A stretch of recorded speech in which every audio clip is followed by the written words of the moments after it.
Bonjour à toutes et à tous et bienvenue dans cette vidéo analyse du trailer de Jurassic World 3 Dominion ou Jurassic World Le Monde d'après en français. La bande-annonce vient tout juste de sortir, autant vous dire que je l'ai trouvé juste épique et que Dominion est ultra hypant. Je pense que c'est l'un des films les plus attendus de l'année, avec certains films Marvel bien sûr, comme Doctor Strange in the Multiverse of Madness. Mais ne perdons pas plus de temps et commençons l'analyse. Le trailer s'ouvre sur un paysage montagneux et enneigé, probablement au nord de la Californie en hiver, puisque dans le dernier film Jurassic World Fallen Kingdom, les dinosaures ont été libérés dans la nature au manoir de Lockwood, qui se trouve justement au nord de la Californie. Rapidement, un troupeau de Parasaurolophus envahit le paysage et sont suivis par des cavaliers, dont Owen Grady joué par Chris Pratt, qui reprend son rôle des deux premiers Jurassic World. On peut remarquer que les Parasaurolophus, comme on l'avait vu sur certaines images promotionnelles mais aussi dans les clips pour les Jeux Olympiques d'hiver, ont changé de design. Dans les films précédents, ces braves hadrosaures ont un design un peu particulier.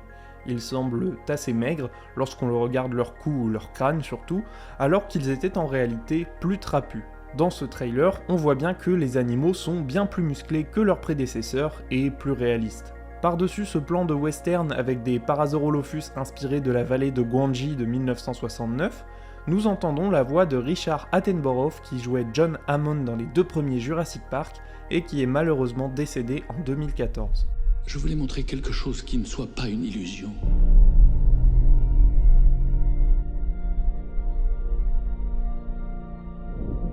Quelque chose de réel. Ce dialogue est bien évidemment issu d'une scène du tout premier film où John Hammond explique à Ellie Sattler pourquoi il a créé Jurassic Park. Ce discours prend à présent un nouveau sens puisque le rêve de John Hammond lui a échappé, les dinosaures sont dans la nature et comme dit plus tard dans le trailer, l'écologie du monde en est bouleversée.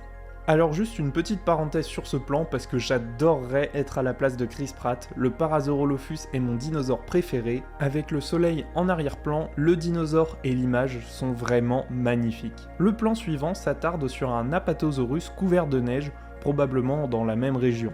On voit également le personnage de Maisie Lockwood, joué par Isabella Sermon, qui a été introduite dans le film précédent comme un clone de la fille de Benjamin Lockwood. Quant à l'Apatosaurus, il semble bien seul et perdu au milieu de ce chantier, son cri résonne d'ailleurs comme une alarme pour nous prévenir que l'animal n'est pas à sa place. S'enchaînent ensuite des plans sublimes de Blue, le vélociraptor des deux premiers films, accompagné de son enfant. On peut alors se demander comment l'a-t-elle obtenue, sachant qu'elle est la dernière vélociraptor encore en vie de Jurassic World. Eh bien dans la nature, certains animaux comme le dragon de Komodo par exemple, peuvent se reproduire seuls, de manière asexuée. C'est la parthénogénèse.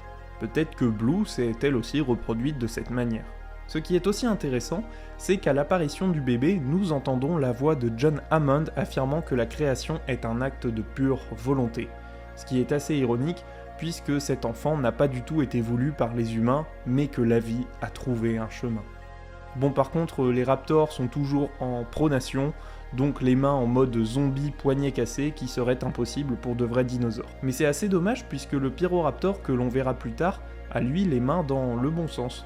Une fois le logo Universal fait d'ambre affiché avec le cri alarmant de l'Apatosaurus, nous retrouvons Owen, Maisie et Claire s'inquiétant pour Blue et son petit. On voit aussi plus tard dans le trailer l'enfant se faire capturer dans un filet, donc peut-être que cette scène a eu lieu juste avant le plan de la cabane enfin terminée d'Owen, et que pour éviter que cela ne se reproduise, la petite famille emmène les vélociraptors dans un nouveau milieu, moins enneigé.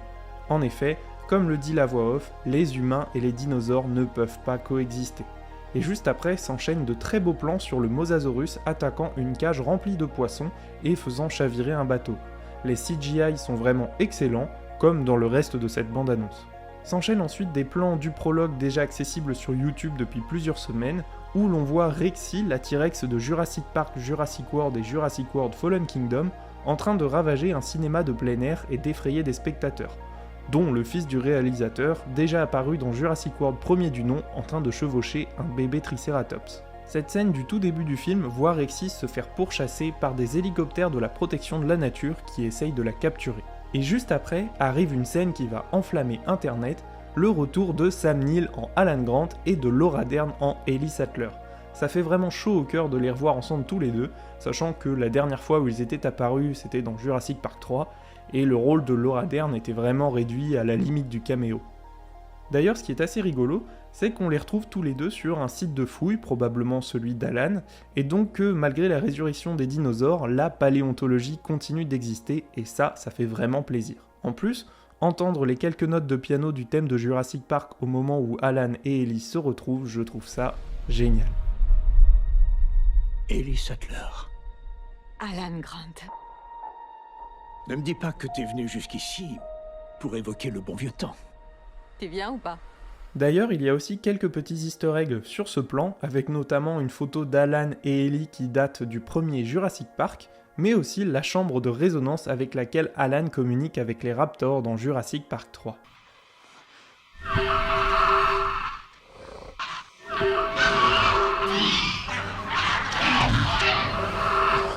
Non, demandez de l'aide.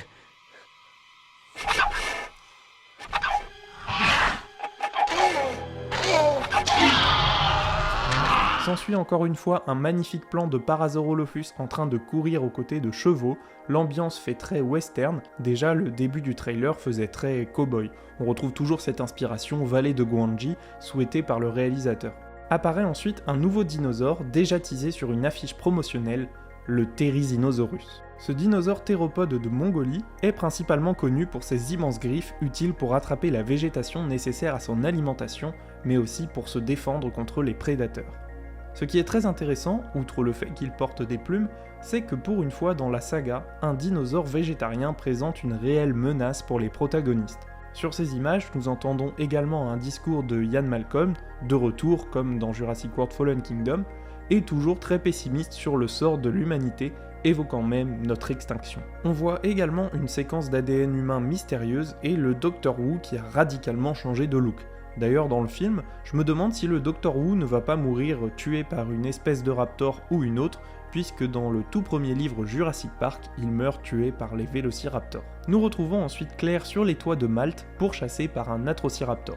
Mais nous y reviendrons dans quelques instants. Là vient un plan qui m'intrigue beaucoup, on dirait une sorte de base ultra moderne, peut-être qu'il s'agit des locaux de Mantacorp, une société présentée dans la série Jurassic World La Colo du Crétacé, ou même de Biosyn, une autre société concurrente d'InGen qui crée aussi des dinosaures et qui a un rôle d'antagoniste dans les romans.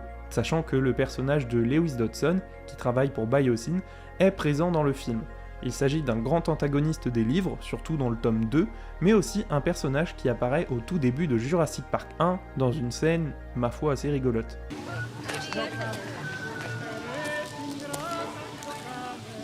Oh, Dodson!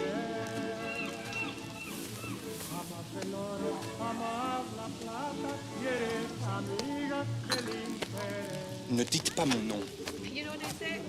Dodson! Dodson est parmi nous! Dodson est là! Tout le monde s'en fout. Joli chapeau. Bon, par contre, ce n'est pas l'acteur original qui revient jouer Lewis Dodson, puisqu'il est en prison. C'est l'acteur Campbell Scott, notamment vu dans le rôle de Richard Parker dans The Amazing Spider-Man, qui va l'interpréter. On peut d'ailleurs noter qu'Alan a enfin réussi à attacher sa ceinture.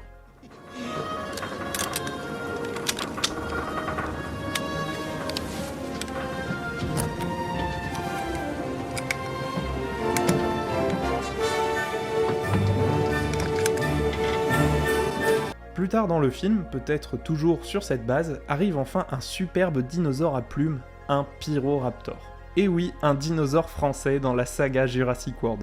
En plus, le plumage est vraiment magnifique et très réaliste, on sent qu'ils ont choisi des couleurs chaudes et rouges pour rappeler le côté pyro, le côté feu de Pyroraptor, c'est vraiment très réussi. D'ailleurs, petite parenthèse, ce qui est assez étonnant, c'est que le réalisateur a voulu présenter des dinosaures de manière la plus réaliste possible. C'est d'ailleurs pour ça que l'on voit des plumes sur Therizinosaurus et sur Pyroraptor, mais pourtant Atrociraptor ne porte aucune plume. Il est également bien plus grand que le véritable Atrociraptor du Crétacé. Or, Colin Trevorrow, le réalisateur de Dominion et du premier Jurassic World, avait annoncé dans une interview que l'aspect des dinosaures serait très intéressant dans l'intrigue du film. Il y aurait une véritable concurrence entre InGen et ses dinosaures modifiés génétiquement peu réalistes et Biosyn pour ses vrais dinosaures. Mais du coup, d'où proviennent ces Atrociraptors ? Mystère. On retrouve à nouveau Ellie Sattler dans ce qui est probablement son ranch, avec des enfants qui fuient une nuée de je ne sais trop quoi, peut-être des oiseaux, des petits ptérosaures ou alors d'énormes criquets, j'en ai aucune idée. Et ce qui est assez rigolo, c'est que Laura Dern porte quasiment la même tenue que dans le film original, et elle retire ses lunettes à la manière d'Alan Grant lorsqu'il découvre pour la première fois un dinosaure.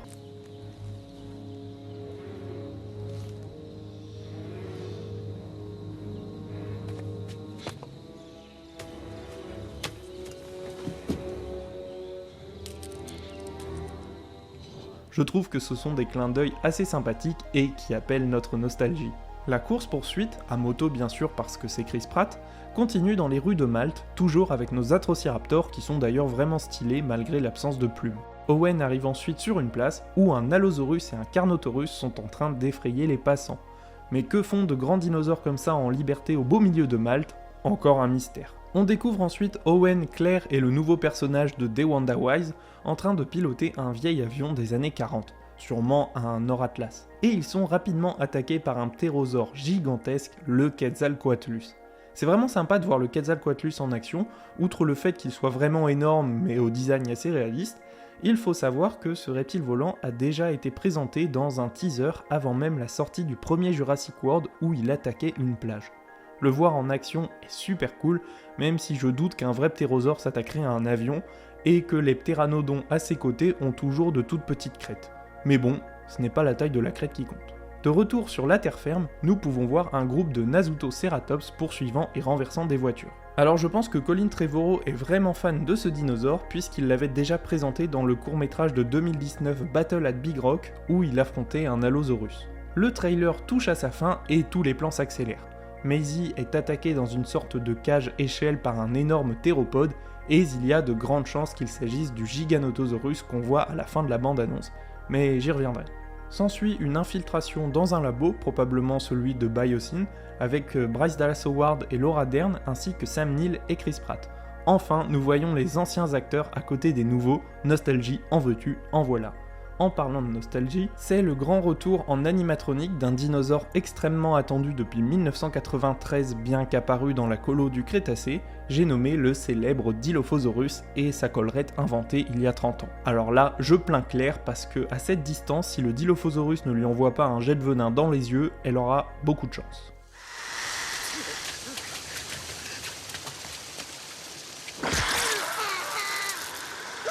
Dernière scène du trailer, le money shot comme on dit, et qui rejoint ce que je disais sur les anciens acteurs et les nouveaux, nous retrouvons tous les personnages ensemble sur le même plan.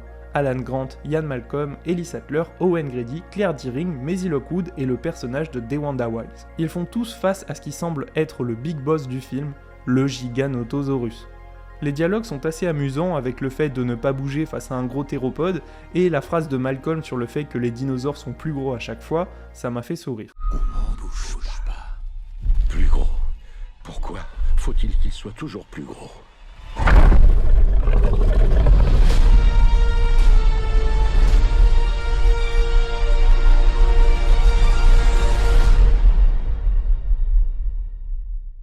En résumé, ce trailer était vraiment ultra hypant, il y a l'air d'avoir une grande variété de décors et de dinosaures, la direction artistique et la photographie sont vraiment très soignées, j'ai vraiment hâte de voir le film qui conclura les histoires des 5 précédents films le 8 juin au cinéma. Alors la vidéo était un peu longue, c'était aussi une grande première, j'espère qu'elle vous aura plu, et si c'est le cas, n'hésitez pas à commenter et à liker, je serais curieux de savoir quelles sont vos théories sur cette bande-annonce, et en attendant la prochaine, je vous dis tchuss.